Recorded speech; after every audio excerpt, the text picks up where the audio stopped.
First of all, with Sunday's game, will Rasmus Hojlund be available to make his debut? Yes. So we had a good training week, and so tomorrow we have a final training.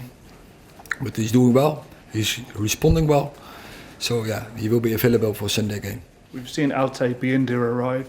Will he be eligible to be involved on Sunday, and will anyone else potentially arrive and be available? He will be in the squad as well. Yeah. So happy. Now we have the keeper group. Again, is fully there.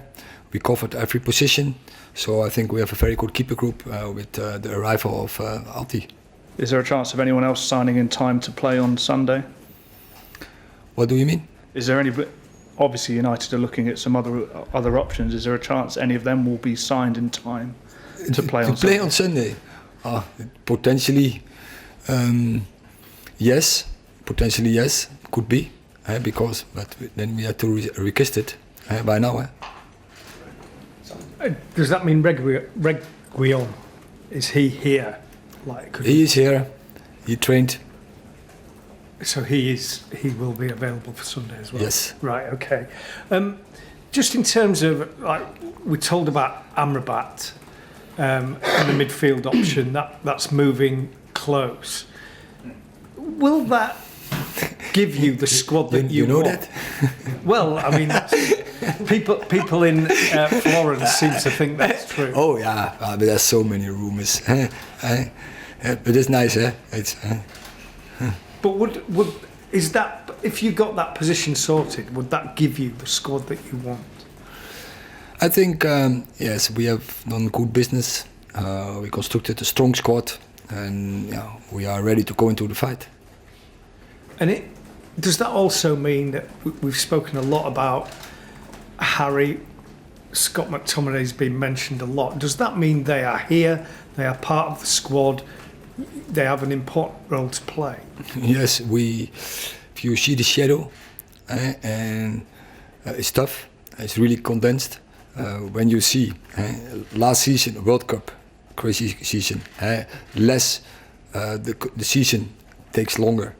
2 weeks, we played the FA Cup final 1 week longer.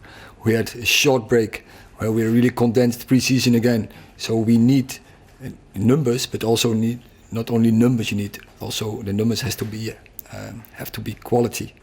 And I think with this squad we have the depth and we have quality players in, and we can be variable in variety systems, and we are happy with it. And what I said, we are ready to go into the fight.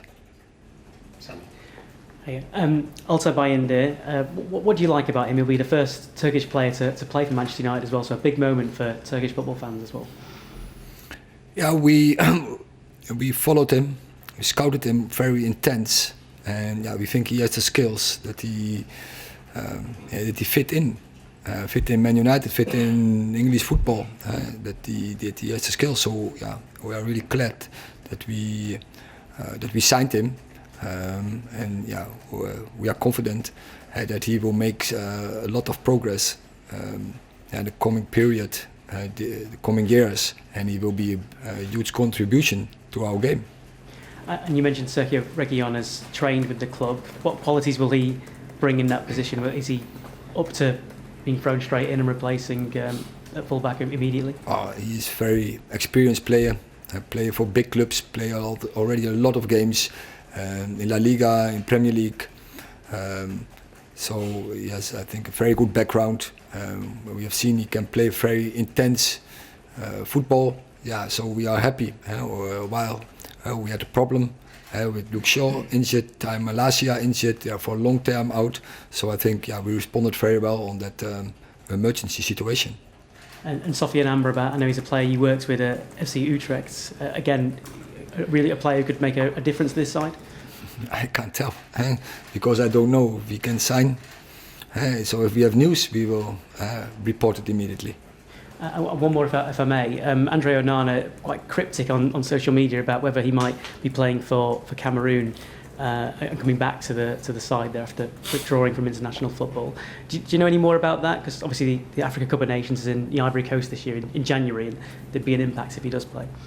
I know everything about it. So of course we spoke about that situation before we signed him, and we will be in good contact with Andre how to deal with the situation. So is he able to play for Cameroon again? But I said I'm in good contact with Andre, and we are on the same page. We know what to do, and also we know how we constructed the squad, how we can deal with it. But as I said, we have to speak about, and then we will make a decision. Last question in this section, PLP.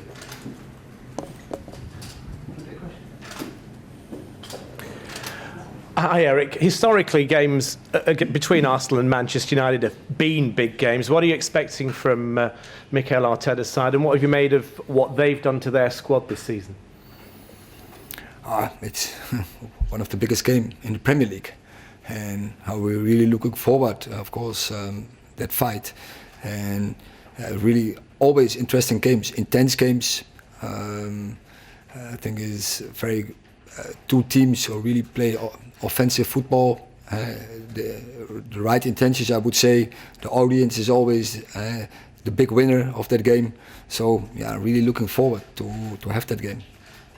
And just finally, the Champions League draw, what have you made of your group? And if you do get the additions that are hopeful for today, have you got the depth of squad to tackle 4 competitions?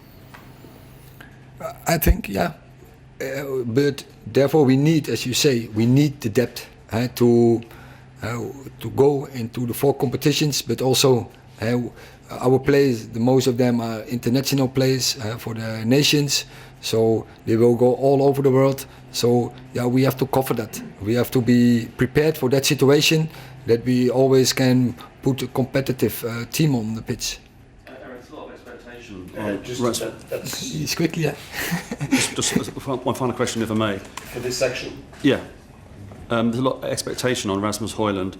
Are you expecting him to make an immediate impact, or do people, fans in particular, you and the coaching staff, have to be patient with him?